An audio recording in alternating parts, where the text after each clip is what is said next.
movieweb.com. Now, I was just reading your director statement, and it sounded like you had a shot, I guess, maybe somebody else wrote it. Sometimes that happens. But it seemed like you had shot a lot more of the film than what we actually see, and I'm wondering how in the editing process you kind of got it down to the simplest story that you wanted to tell. Well, yeah, the script originally was, it was like there were 9 main characters and a lot of material, and I was concerned that there you know, we needed more of a spine. Not to say the material wasn't interesting, but you know, it's just so we worked on that before we shot, but then we never kind of completed that process. You know, it was the time was upon us, and we shot the movie, and I was just further culling, you know, down to the spine of the story in the process of editing, and then I kind of restructured it a good bit and added a new beginning, middle, and an end in reshoots that we did. So. It had quite a development period, both before we shot and during shooting, and then editing and reshooting. So a lot of movies are like that, though, especially character-driven stories that read almost like a novel at first, and you know, not a lot happens in the story, so you really need to make sure the themes are at least somewhat refined or focused. You know, otherwise it can just sort of feel episodic and not hang together. Well, do you take it as a compliment when you hear somebody say it almost felt too short? No, I think that's great. Okay. Well, because I did think it was a little short, but I mean, because I was so involved in what was going on. Well, that's good. But it explains kind of what happened to it. That's good. But considering George's like degenerative state in the film, I also thought it was interesting that you guys didn't like go with the whole death at the end of the film. Yeah. And I'm wondering, how did you kind of decide to end it the way you did end it? Well, I think that, like I said, that it's not like a plot-driven story, and the story moves are kind of slight, and so to end it with a death would have felt like it almost undid the point of it in a way, which is, you know, risking love in the face of loss, and that these people for a moment transcend either a physical disability or the recent death of a mother or wife or all those things that make people kind of shut down.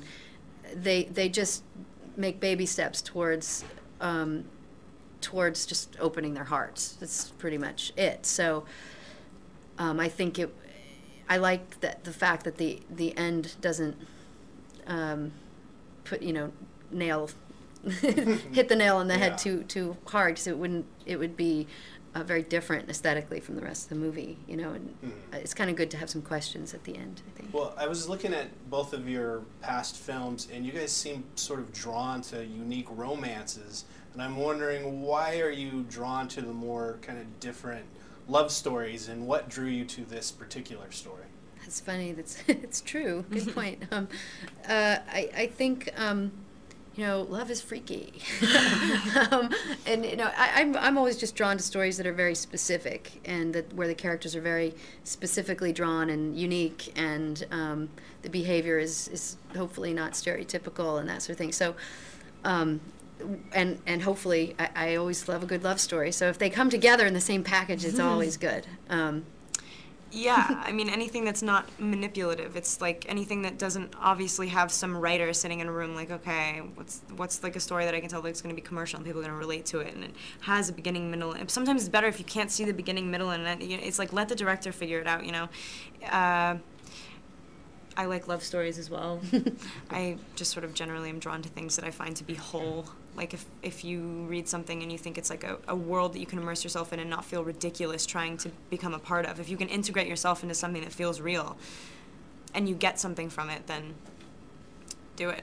Well, I was going to ask you about working with your brother, because I know your dad has a long history in film, and now you and your brother, for the first time, I think, come to work together on this. What was that experience sort of like for you? I adore my brother. He's super talented, and we have a shorthand. He's so adaptable, too. I mean, I had a 75-page shot list, you know, which to some DPs might be a little obnoxious, but he was like, okay, we can roll with that, you know.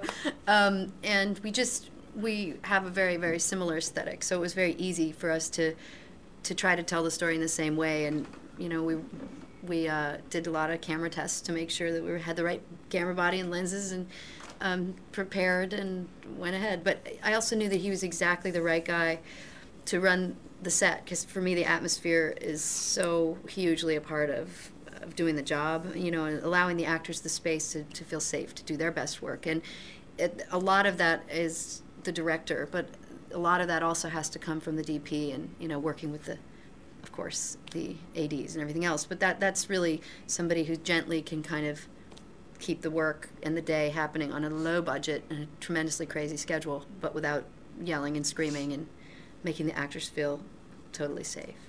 He's good at that. Anything special you want?